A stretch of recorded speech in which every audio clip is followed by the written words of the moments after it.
이 아침에 참 잘 나오셨습니다. 우리 옆에 분 한 분 인사하도록 하겠습니다. 잘 나오셨습니다. 큰 은혜 받으십시오. 네, 오늘 본문의 말씀을 통해서 새로운 증인을 세우다라는 제목으로 말씀을 나누도록 하겠습니다. 새벽에 주로 우리 또 시찰이나 노예 목사님들하고 회의를 주로 합니다만은 새벽에 모이면 식사 모임을 하고 꼭 어느 목사님이 오늘은 제가 커피를 쏘겠습니다 해서 회의를 연장해서 이렇게 커피집에 가서 카페에 가지고 이렇게 회의를 또 같이 하게 되죠. 그런데 이제 생소한 카페를 가다 보니까 거기에는 이제 카운터에 그 어떤 직원이 기계에 가서 주문을 하라라고 이렇게 이야기를 합니다. 그래서 그 목사님이 카드를 들고 기계에 가서 꼽고 막 이렇게 열심히 누르는데 10분이 지나가도 이게 주문을 못 넣는 거예요. 한참 막 하시더니만 너무 짜증 나다 보니까 옆에 있는 젊은 목사님한테 네가 해라 이러면서 이렇게 이야기를 하게 되었어요. 그러다 보니까 너무 당황스럽고 이렇게 처음 하다 보니까 기계가 익숙지 않아서 그렇게 한 거죠.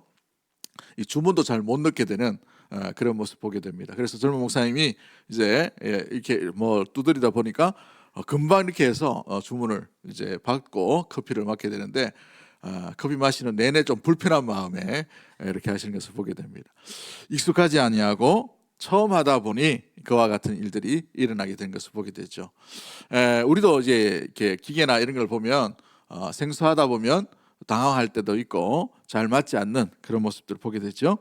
오늘 어찌 보면은 처음 이제 교회가 출발이 되고 성령이 오시기 전에 초대 이 120명이 된 여러 성도들과 함께 모인 이 성도들이 이제 무엇을 해야 되나 어떻게 해야 되나 갈 바를 알지 못하고 어찌 보면은 그냥 모이기만 했던 그 장소 가운데 이제 곧 성령이 임하시지만 구체적으로 이제 예수님이 떠나시고 이끄셨던 분, 말씀하셨던 분이 떠나심으로 말미암아 이제 뭘 해야 되고 어떤 말이 있어야 되고 어떤 것을 정립해야 되고 무엇을 결정해야 될지를 알지 못하는 그 시기 가운데에 이들이 기도만 하게 되었어요. 그러나 기도 이후에 이들은 기도만 하는 것이 아니라 기도한 이후에 구체적인 기도에 연결된 온전한 행동을 하고 있는 모습이 오늘 본문에 드러나는 것을 보게 되죠. 지난주에 우리가 살펴봤던 것처럼 이들의 기도는 평소에 성도들의 기도와 사뭇 다른 모습들을 보게 됩니다. 그들은 기도 가운데에 온전히 하나님의 뜻을 기다리는 그 기도를 드렸어요. 또한 그 기도 가운데에 무엇보다도 오로지 힘쓰는 그런 기도를 드렸고 마음을 같이 하고 더불어 함께하는 온전한 기도를 드림으로 말미암아 그 기도 이후에 오늘 본문은 15절부터 26절까지 베드로가 많은 이 120명의 성도들 앞에 일어나서 우리가 해야 될 것이 무엇인지에 대해서 깨닫게 되는 지혜의 말씀을 선포하게 됨이 오늘 본문 가운데 드러나고 있음을 보게 되지요. 자, 그렇다면 오늘 우리 본문에서 성령이 오시기 전에 미리 예비하고 준비하고 그들 스스로 갖추었던 기도의 연결 모습들의 행동은 무엇인지를 살펴보기를 원합니다. 첫 번째가 무엇을 합니까? 가장 먼저 말씀을 깨닫고 올바르게 해석하는 베드로의 일어섬이 드러나게 되죠. 15절부터 20절까지 말씀 가운데 있음을 보게 됩니다. 또한 두 번째, 사도가 무엇인지, 사도가 왜 필요한지, 사도가 무엇을 하는지를 다시 한번 정립합니다. 우리가 무슨 일을 해야 되는가? 어떤 일을 해야 되는가? 때로는 성도와 교회가 무슨 일을 해야 되는지 어떤 일을 해야 되는지 잃어버리고 그냥 예배드리거나 기도하거나 아니면 봉사를 할 때가 있죠. 구체적으로 이제 주의 부르심을 받은 자, 주의 참된 증인이 무엇을 하는 자인지 어떤 자가 주의 증인으로 부르심을 받은 자인지를 베드로가 점검하고 정확하게 이야기하고 있는 본문이 오늘 우리가 읽었던 21절과 22절의 말씀 가운데 드러나게 됩니다. 그로 인하여서 한 자리가 비어있는 가룟 유다의 자리를 이제 사람을 세움으로 말미암아 이 일들을 계속 끊임없이 진행할 수 있도록 사람을 세우는 것이 오늘 이 23절과 26절까지의 말씀 가운데 드러납니다. 그 결정권을 누구에게 맡깁니까? 전적으로 하나님께 내어 맡김으로 말미암아 어떤 투표 방식을 하죠? 제비뽑기로 하는 것을 보게 됩니다. 여러분, 이 제비뽑기의 방식이 참 성경적이고 참 그럴듯해 보입니다만은 오늘 시대에 우리 역시도 제비뽑기로 사람 뽑으면 좋지 않을까라고 생각할 수가 있죠. 어떻든가요? 복잡하게 선거 이거 하지 말고 우리도 막 제비뽑기 해가지고 한 사람 뽑자. 얼마나 좋겠어요. 감당되시겠습니까? 근데 그죠? 왜 우리가 이 오늘 초대교회처럼 제비뽑기를 하지 않을까요? 좀 전에 말씀드렸던 것처럼 그들이 어떻게 기도했다, 그 결정이 어떻게 됐다라고 되어 있어요. 마음을 더불어 합함으로 말미암아 한 마음으로 온전히 기도를 하고 난 뒤에 성령께서 함께 임하실 준비가 된 그 공동체에서 결정한 것이 제비투표예요. 제비뽑기란 말이죠. 그런데 신약 성경에는 이 제비뽑기가 오늘 본문 여기에 한 번 딱 등장합니다. 그 이후에는 등장하지 않음을 보게 되죠. 성령께서 임하시고 난 뒤에 각 심령에 성령이 함께 역사하시는 줄 믿습니다. 그 성령의 역사를 믿고 있기 때문에 각각의 사람들의 의견과 의사를 존중하는 입장에서 이렇게 제도가 흘러가게 됩니다. 아무튼 오늘 본문에서 우리가 부르심에 받은 증인, 새로 세우는 이 증인의 모습들, 부르심을 받은 온전한 모습의 삶을 살아가기 위해 우리의 모습이 이 본문을 통해서 어떤 교훈을 받아야 될지를 우리가 한번 말씀을 통해서 나누기를 원합니다. 첫 번째 15절부터 20절 말씀 가운데 예언의 말씀이 이루어지는 것을 깨닫는 베드로가 일어서는 장면이 등장하죠. 15절 16절을 보십시오. 베드로가 갑자기 일었습니다. 더불어 합심해서 온 마음으로 힘써 기도한 이후에 120명의 성도들이 모였다라고 되어 있어요. 500명의 예수님을 부활하신 성도들 중에 120명이 주의 약속의 말씀을 붙들고 온전히 순종함으로 마가의 다락방에 모여들게 됨을 보게 되지요. 그것 가운데에 기도하다가 베드로가 벌떡 일어나서 깨달은 말씀을 선포하게 됩니다. 예배의 설교의 최초의 시작이 베드로의 입술부터 시작됨을 보여주고 있죠. 그 말씀이 무엇입니까? 말씀을 정확하게 해석을 하는 거예요. 어떤 말씀입니까? 예수님을 팔아버렸던 가룟 유다에 대한 예언의 말씀을 시편과 여러 말씀 가운데 인용함으로 말미암아 이것이 이 가룟 유다의 실수고 실패고 연약함이고 넘어짐이지만 이것이 어디에 기록되어 있다고 되어 있어요. 이미 수백 년 전에 약속의 말씀, 다윗의 시편의 언약의 약속의 말씀 가운데 기록되어 있음을 분명히 언급하고 있는 것이 오늘 본문에 등장하고 있지요. 성령이 임하시기 전에 반드시 문제를 해결될 부분들을 짚고 넘어가는 이 베드로의 언급들, 또 깨달음의 말씀을 선포하고 있어요. 여러분, 제자들의 실패와 실수는 제자들 사이에 언급하기 부끄럽고 창피한 내용 가운데 있는 사건이었어요. 12명이 예수님을 뽑았습니다. 예수님의 제자를 예수님께서 뽑으셨어요.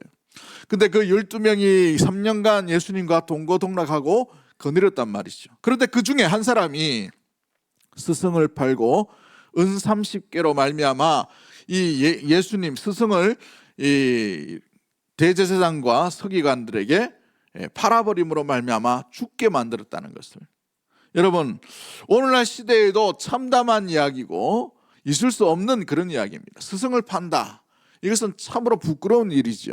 그런데 이 제자들 사이에서는 이 부끄러운 이야기가 어찌 보면 참담하여서 언급하기 쉽지 않은 내용이에요. 그러나 성령께서 함께 임하시기 전에 이 사건, 이 문제, 이 내용들은 반드시 언급하고 짚고 넘어가야 될 필요가 있는 것이죠. 그래서 구약의 신편에 있는 말씀을 인용해서 이 사건이 어떻게 이루어진지를 깨닫게 하는 설교의 해석의 말씀을 베드로가 선포하고 있음을 말해주고 있다는 것입니다.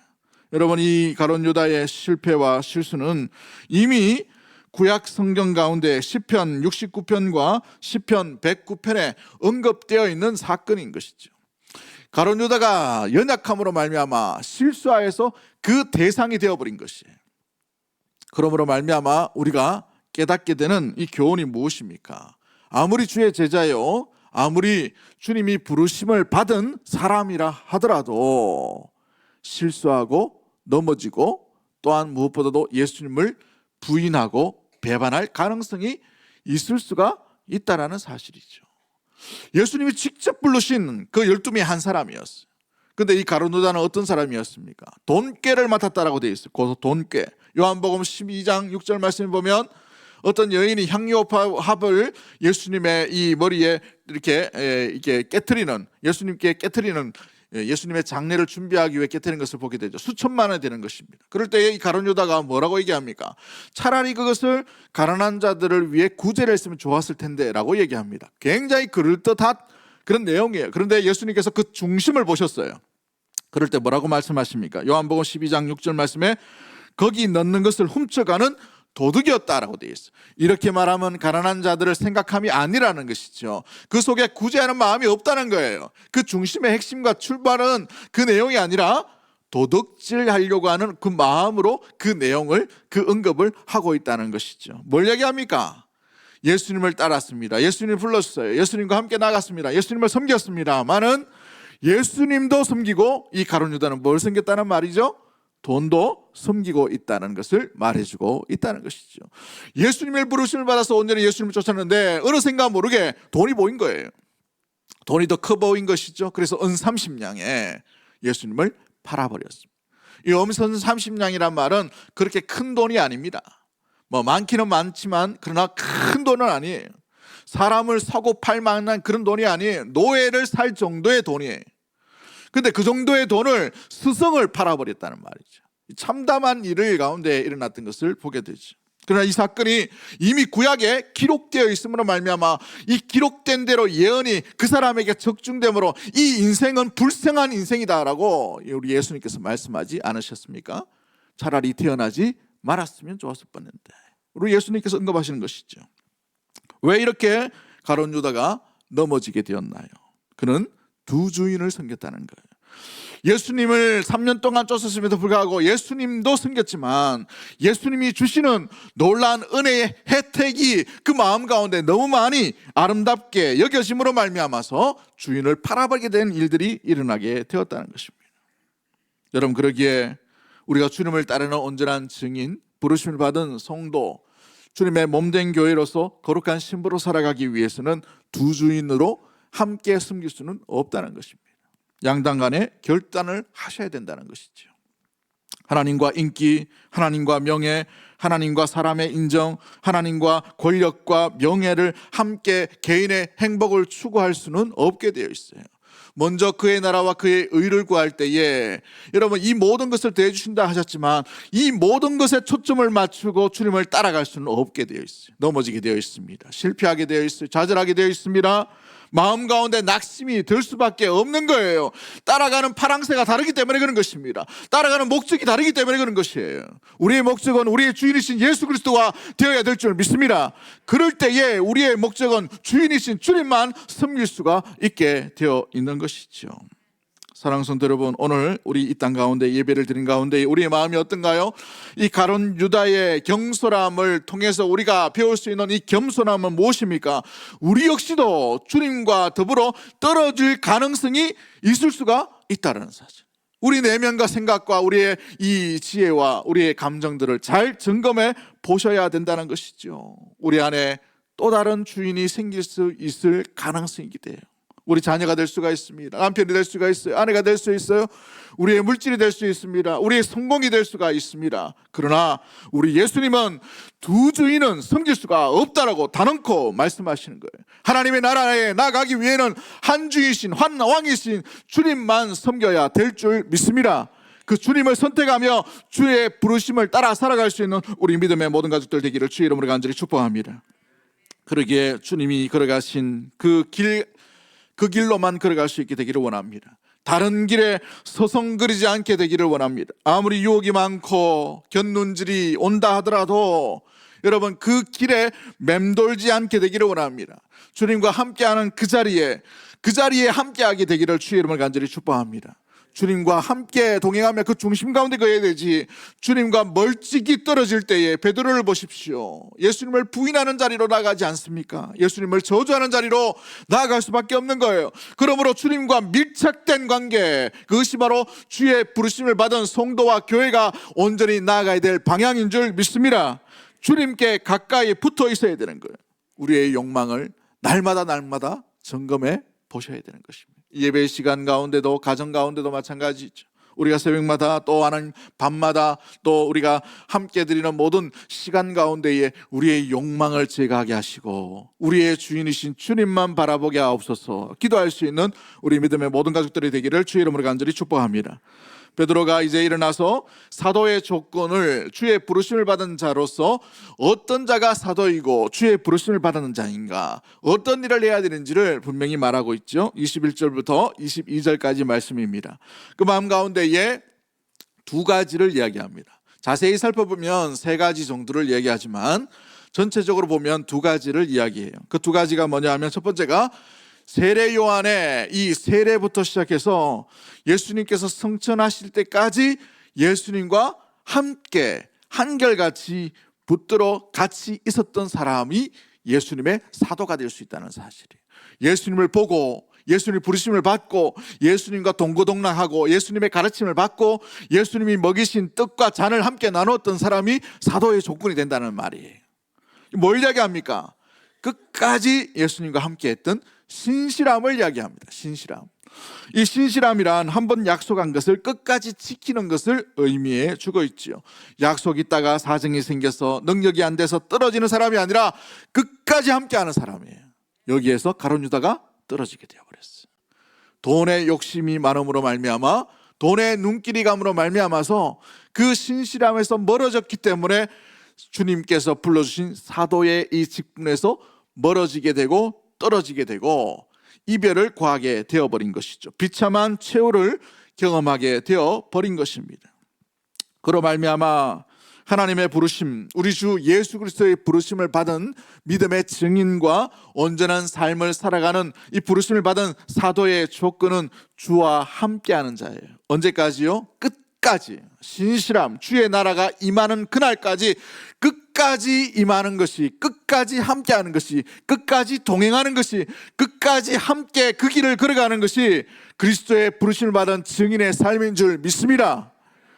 비가 오나 눈이 오나 고통이 오나 아픔이 오나, 때로는 예수님께서 함께 하심으로 말미암아 우리 안에 예수님을 믿는 확신과 담대함과 강한 믿음이 생길 때에도 마찬가지. 그때는요, 우리 마음 가운데 주님께서 시켜주는 일들 뭐든지 다 감당하겠습니다라는 열정이 있었죠. 그러나 우리의 삶이 바닥을 칠 때가 있어요. 세상이 호락호락하지 않아요. 좌절이 있습니다. 낭망이 있어요. 눈물이 있어요. 가난이 있습니다. 고통이 있습니다. 무엇보다도 벽에 부딪혔어요. 나아갈 길이 보이지 않는 그 상황 가운데 있어요.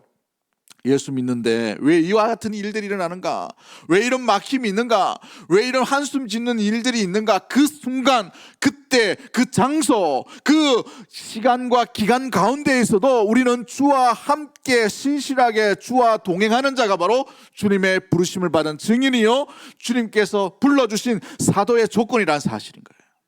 성도의 모습이 바로 이와 같다는 것이죠. 거룩한 신부도 마찬가지입니다. 좋을 때에 신랑과 함께하는 것이 아니라 좋든 나쁘든 좋든 어렵든 함께 길을 가는 것이 신랑 대신 주님을 온전히 기다리며 섬기는 신부의 역할이라는 사실이죠.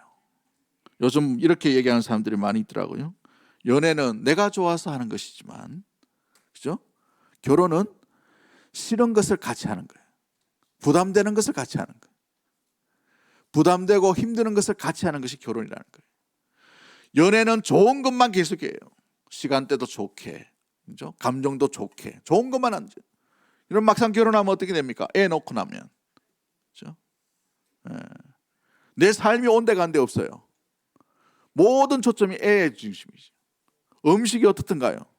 나는 김치찌개 좋아하고 된장국 진하게 찌는 걸 좋아하는데 애 입맛에 다 맞춰요. 소금 간을 다 빼버립니다. 맛도 없어, 그죠? 이런 걸 맞춰가는 거예요. 싫은 것을 함께 해나가는 것이 바로 결혼의 의무와 책임이죠. 그래서 우스개로 이런 분이 있더라고요. 연애는 감정이 100%지만 결혼은 의지와 의리가 100%여야 된다. 의리로 살아간다는 거죠. 의리로 30년 40년 잘 사셨다. 여러분 왜 그렇습니까? 책임과 의무가 남아있기 때문에 그런 것이죠. 여러분 그리스도를 따름도 마찬가지입니다. 끝까지 나아가기 위해, 끝까지 함께하기 위해 우리의 열정만으로는 갈 수가 없어요.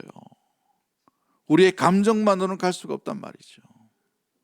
끝까지 간다는 것은 주님이 힘을 주셔야 되겠지만, 그러나 우리의 의지와 우리의 의무와 우리의 부담과 우리의 책임도 함께 가는 것이죠. 그러므로 내 십자가를 지고 나를 따를 것이니라 라고 예수님께서 말씀하고 있는 것입니다. 두 번째, 이 사도의 부르심에 받은 사도의 모습들은 어떠해야 됩니까?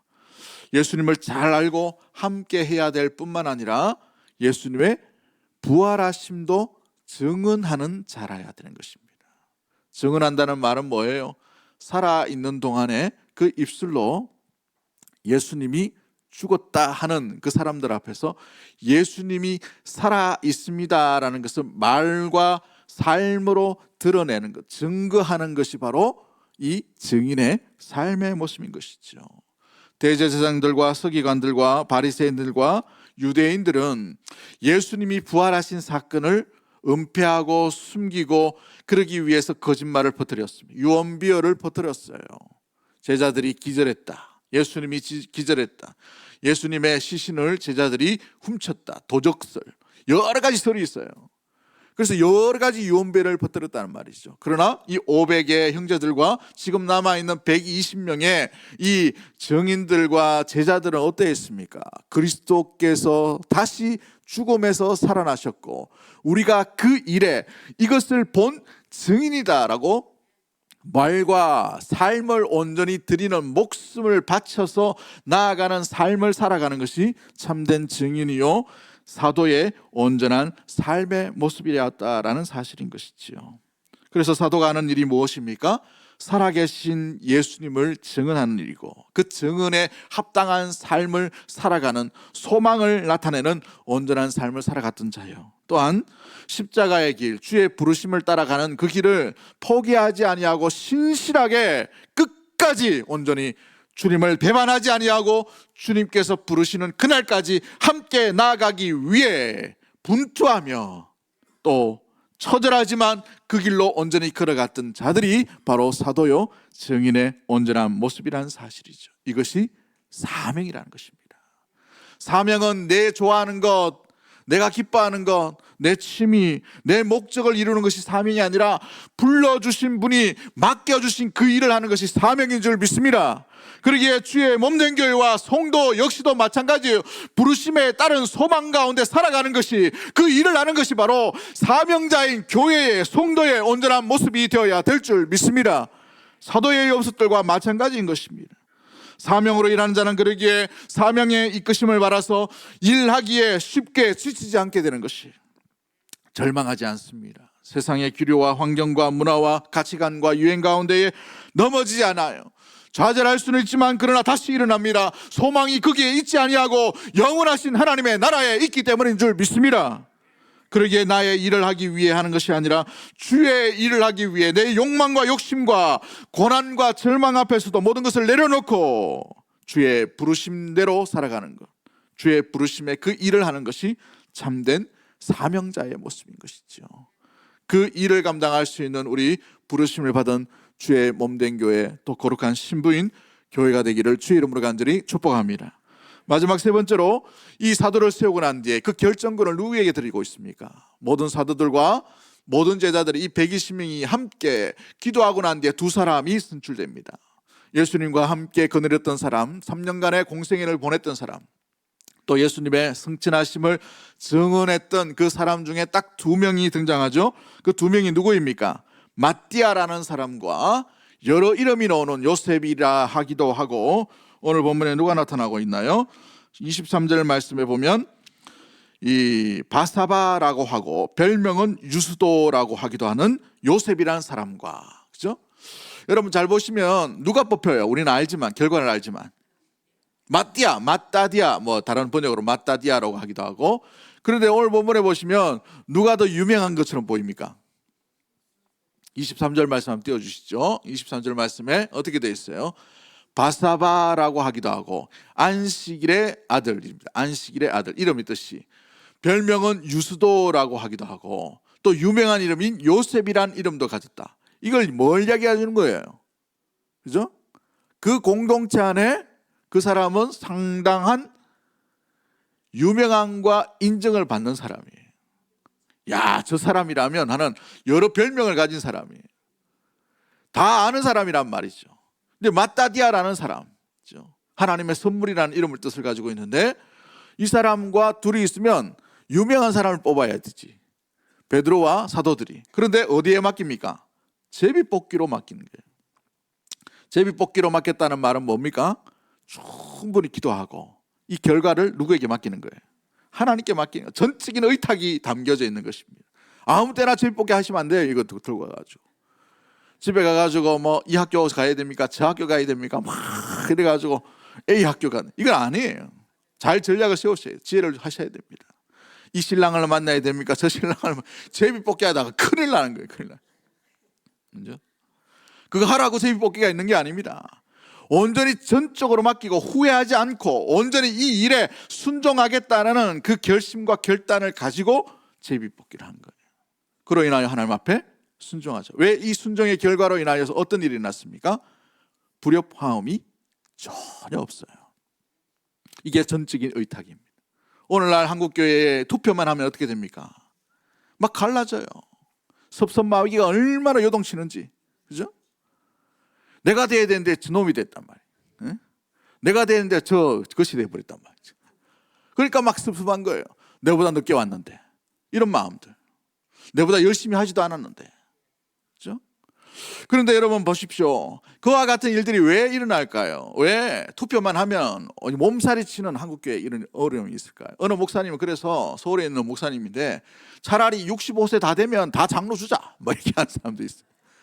45세 넘어가면 막 다 그냥 명예권사라고 다 줘버리자 막 이런 분도 있어요. 왜 이럴까 하든가 홍역을 치렀기 때문에. 왜 이와 같은 일들이 일어날까요? 전적인 의탁이 일어나지 않고 있기 때문에. 여러분 투표를 정말 지혜롭게 믿음으로 잘 하셔야 돼요. 기도도 필요하지만 순종하지 않고 투표한다는 건 위험한 일이에요. 우리가 투표할 때도 마찬가지입니다. 전적으로 이 일에 모든 성령이 각 심령 가운데 살아 계시다면 이 사건과 이 일에 대해서 내가 성령 하나님께 전적으로 순종하겠습니다. 이 마음을 가지고 투표를 하셔야 돼요. 그 일이 일어나지 않으면 결과에 대해서 인정하지 않아요. 결과에 대해서 마음 가운데 불편함이 일어날 수가 있다는 말이죠. 초대교회에 선출하는 방법과 오늘날 우리 시대에 선출하는 방법이 근본적으로 다른 이유는 방법상의 문제가 아니에요. 전적으로 순종하는 마음으로 하는가, 전적으로 순종하지 아니하고 내 욕심과 내 마음과 내 의도와 내 방향을 가지고 투표를 하는가, 여기에 달려 있는 것이지요. 모든 일은 그러기에 주의 일은 전적인 순종과 전적인 의탁이 일어나지 않고서는 온전한 방향으로 나아갈 수가 없게 되어 있는 것입니다. 여러분 그러기에 이 사도의 직분, 이 직분은 너무나도 중요한 것은 부르심을 받은 직분 자체가 중요한 것이 아니라 직분을 통해 누구와 함께 동행하는가, 누구의 부르심을 받았는가, 그 부르심 가운데 무엇을 해야 되는가, 여기에 달려 있다는 사실이에요. 사랑하는 성도 여러분, 지금은 하나님의 나라의 통치를 이야기하기 때문에 이 12명의 제자, 12명의 사도에 대한 강조점이 있어요. 예수님도 마태복음 19장 28절 말씀에 12보좌에 앉아 12지파를 심판하겠다라고 예수님의 제자에 대해서, 예수님께서 부르신 자들에 대해서 이야기를 해 주셨습니다. 이 일은 곧 이 일로 인하여 어떤 일을 해야 될지에 대한 분명한 메시지가 담겨져 있어요. 다스리고 보좌에 앉아 심판하기 위해 어떤 일이 일어납니까? 12명의 제자들이 어떤 삶을 살았어요? 평범한 삶을 살지 않았습니다. 다 숨겨 있어요. 다 죽임을 당했다는 것을 보게 되죠. 그러므로 이것은요, 직분이 주는 의미가 강조점이 아니라 메시지와 부르심의 의미가 무엇인지에 분명히 담겨져 있는 거예요. 그들이 전파할 메시지, 우리 주 예수 그리스도는 살아계신 이 땅 가운데 하나님의 나라를 움직이시고 다스리시는 만왕의 왕으로 이 땅 가운데 오셨습니다. 이 내용인 것이에요. 예수 그리스도의 부활하심, 죽음, 사망 권세도 이기시고 이 땅 가운데 오셨던 그 예수 그리스도를 전파하는 것입니다. 그러므로 메시지와 또 부르심을 하신 그분에게 이 목적이 담겨져 있는 것이에요. 목사도 마찬가지고 권사도 마찬가지고 장로도 마찬가지고 어떤 직분도 마찬가지예요. 이 직분이 이 땅 가운데는 소중할지 모르겠지만 저 하나님 나라에서 아무런 근거도 없는 거예요. 그 나라에 가면 다 성도인 것입니다. 다 백성인 것이에요. 할렐루야. 사랑하는 성도 여러분, 그러기에 우리가 이 땅 가운데 주어져 있는 이 직분은 오직 나를 불러주시고 무슨 일을 하게 하셨는가, 여기에 초점이 맞춰 있어야 될 거예요. 어떤 일을 하는가, 여기에 담겨지는 것이죠. 그래서 이 직분은 주의 부르심을 따라 살아가는 인생을 의미합니다. 누가 무엇을 됐느냐, 이게 중요한 게 아니에요. 무엇으로 살아가느냐, 이게 중요한 것이죠. 누가 인정받는 자인가 중요한 것이 아니에요. 끝까지 누가 신실하게 충성되게 온전히 한 걸음 그리스도와 함께 십자가의 길을 걸어가고 있는가, 이게 중요한 거예요. 누가 많이 가지고 누가 축복을 받는가, 누가 온전히 그 일들 가운데 감당하는가, 이게 중요한 것이 아니라 누가 주의 이끄심을 따라서 온전하게 순종으로 겸손하게 끝까지 온전히 그 일들을 맡아서 수고하는가, 여기에 달려져 있다는 사실이에요. 사랑하는 성도 여러분, 여러분의 직분들 바라볼 때에 누가 뭐 되고 누가 뭐 되고 이 관심 가지지 마세요. 우리가 무엇을 해야 될지에 대해서, 어떤 삶을 살아가야 될지, 어떤 일을 해야 될지, 주 예수 그리스도를 온전히 닮은 부활의 증인의 삶을 살아가는 그 모습들이 가장 중요한 것들임을 우리가 잊지 않는 우리 믿음의 모든 가족들 되기를 주의 이름으로 간절히 축복합니다. 여러분, 교회 안에서는요 다 그렇게 보여요.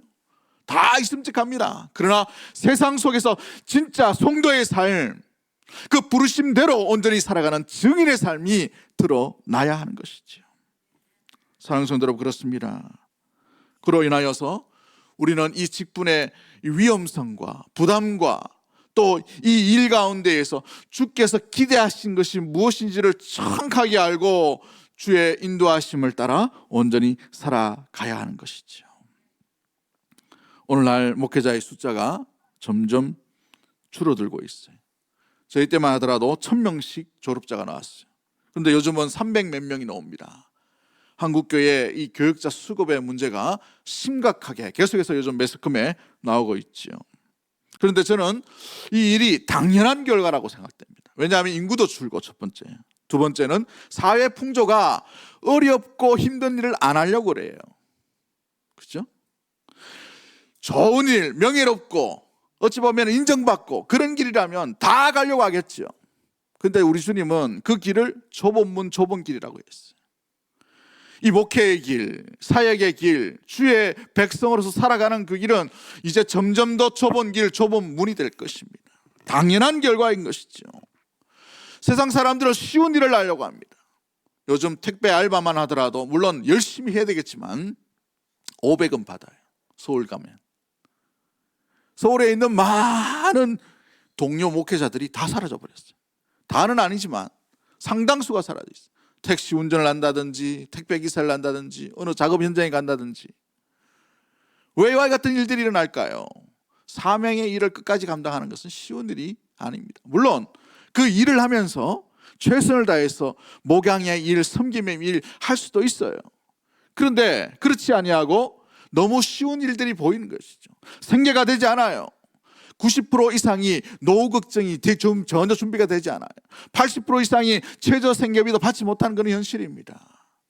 점점 더 이와 같은 일들이 일어난다면 젊은이들, 특히 선교의 헌신자들, 또 주의 복음을 들고 나아가는 선포하기를 위해 예배하고 준비하는 사람들이 점점 희박하게 될 것입니다. 초대교회처럼. 그런데 이때가 진짜가 드러나야 돼요.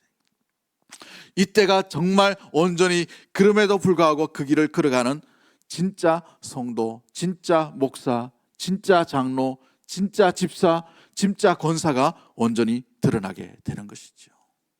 코로나 이후에 우리 오후 예배도 잠깐 말씀을 드리겠지만 20%에서 30%의 성도들이 사라져버렸어요. 정발해버렸어요. 그런데 잘 보시면 교회가 숫자가 줄었다, 또 내일 미래가 걱정이 된다 이라고 하겠지만 정말 이 관찰을 잘 하신 분이 그 이야기를 하시더라고요. 한국교회가 얼마나 거품 속에 살았는지를 보여주는 현실이다라고 했죠. 사랑하는 성도 여러분, 주의 길은 좁은 길, 좁은 문이에요. 끝까지 주님의 오심 그날까지 온전히 기다리는 그 길인 줄 믿습니다. 그러기에 환경이나 가치나 배경이나 어떤 분위기나 그 일 가운데 온전히 우리가 주목하는 것이 아니라 주 예수 그리스도께서 어떤 길을 걸어가셨는지를 그것을 주목하는 것이 바로 제자요 증인이요 교회의 거룩한 신부로서 살아가는 온전한 길인 것이지요. 전생에 따르면 바사바라는 결정받지 못했던, 선택받지 못한 사람은 주의 일을 성실하게 살다가 뱀의 독을 삼키고도 살아남아서 끝까지 주의 증인의 삶을 살아갔다고 합니다. 선택받은 마따디아라는 사람은 70인의 제자 중 하나였는데 에티오피아라는 북아프리카 지역에 복음을 전하다가 순교했다고 해요. 우리가 잘 아는 대로 신약 성경의 절반 이상을 썼던 바울은 로마의 감옥에 갇혀서 로마 시민임에도 불구하고 참수형을 당하는 고통 가운데 순교를 하게 되었어요. 마테라는 사도는 칼에 맞아서 죽임을 당하게 됩니다. 예수님의 아우였던 야고보는 성전 꼭대기에 혼자서 이 예루살렘을 지키다가 이 강력한 이 열성 유대인들에게 끌려가서 성전 꼭대기에서 던짐을 당함으로 말미암아 순교하게 되었다고 합니다. 경건한 유대인이었던 나다나엘이라는 사람은 책찍 맞아서 책찍의 고통 가운데 순교하게 되었다고 합니다. 또 많은 뿔뿔이 흩어지는 가운데에 인도로 넘어감으로 말미암아서 그 인도 그 한 남부 지역에 설교를 하는 도중에 뒤에서 날아오는 창에 배가 간통됨으로 말미암아서 순교하게 되었다고 합니다. 예수님의 사랑하는 제자였던 베드로는 우리가 잘 아는 대로 십자가에 거꾸로 못 박힘을 당하게 되었고, 안드레라는 제자는 그리스 지역에서 선교하다가 X자형의 십자가에 처형을 당하게 되었습니다. 수많은 제자들이 다 평범한 죽음을 당하지 않았어요. 고통 가운데, 절망 가운데, 절규 가운데 죽음을 당했음을 보게 되죠. 제자의 삶, 증인의 삶은 해피엔딩으로만 이 세상이 이야기하는 그런 결과가 주어지지 않아요. 이 땅에서는 고통이요, 이 땅에서는 절망이지만 이 땅이 끝이 아니라 저 하나님의 나라, 영원한 나라가 있기 때문에 이 땅에서의 고통, 죽음까지도 감당하며 끝까지 주 예수 그리스도를 부인하지 아니하고 주의 길을 온전히 걸어가게 된 것이죠. 오늘날 부르심을 받은 저와 여러분의 삶도 마찬가지입니다. 즐겁고 행복한 일만 일어나지 않음을 우리는 잘 알고 있어요. 예수님 믿는데 슬픔이 옵니다. 수고가 와요. 고통이 옵니다. 절망도 옵니다. 잠깐의 기쁨이 오지만 그러나 그 기쁨이 오래 가지 않음을 우리는 잘 알고 있어요. 그러나 주의 부르심을 받은 자는, 그 증인은 주님과 함께 끝까지 살아가는 자가 주의 부르심을 받은 성도요, 증인의 삶을 살아가는 모습인 줄 믿습니다. 우리가 세례식을 보면 세례할 때에 어떻게 합니까?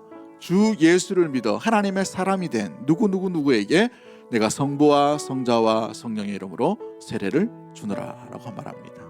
그리고 세례를 주죠. 주 예수 그리스도를 믿어 하나님의 사람으로 바뀐 사람, 부르심을 받은 자, 불러주신 그분의 부르심대로 살아가는 것이 참된 하나님의 사람의 모습인 줄 믿습니다. 그러기에 부르심을 받은 참된 주의 제자요, 증인이요, 거룩한 신부들은 부활하신 증인으로 온전히 살아가게 되고, 부르심을 받은 증인은 자신의 뜻과 자신의 일에 충성하는 자가 아니라 부르시는 자의, 불러주신 그분의 일을 따라 충성하는 자인 줄 믿습니다. 주의 부르심을 받은 자는 실망스러운 현실과 아픔이 있어도 흔들리지 아니하고 주의 길을 걸어가는 자가 바로 주의 부르심을 받은 자인 것이지요. 그러기에 주의 부르심을 받은 자는 두 주인을 섬기지 아니하고 오직 우리의 주인이신 예수 그리스도를 섬기는 자인 줄 믿습니다. 그러기에 주의 부르심을 받은 자는 결정권을 내가 가지는 것이 아니라 주께 내어드리는 거예요.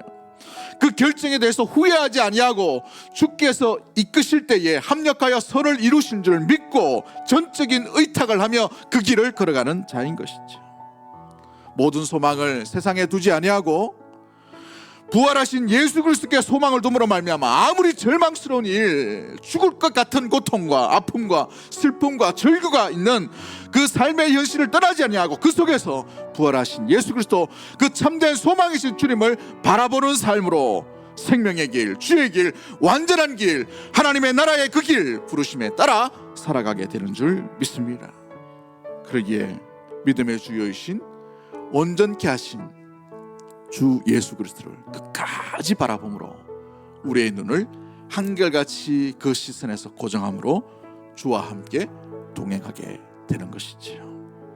새롭게 주의 부르심을 받은 믿음의 성도 여러분, 세상 끝날까지 주 예수와 동행하며 또 주님이 함께 하심 이끄심대로 한 주인을 섬기고 우리가 이 주의 부르심대로 그 일에 충성하며 살아가는 우리 부르심을 받은 믿음의 모든 성도들이 되기를 주의 이름으로 간절히 축복합니다. 우리 이 시간에 합심해서 한번 기도하기를 원합니다. 기도하실 때에 주님, 내가 두 주인을 섬기고 있는 것은 아닌지 돌아보게 하시고 오직 주인이신 주님만 바라볼 수 있도록 주님 인도해달라고 기도하십시다. 실망스러운 현실과 아픔과 고통과 눈물과 슬픔이 있다 하더라도 흔들리지 않게 하시고 오직 완전하신 길, 생명의 길, 주께서 걸어가신 그 길로만 걸어갈 수 있는 부르심대로 살아가는 주의 제자, 주님의 거룩한 신부, 주의 몸된 교회로 온전히 살게 하여 주시옵소서.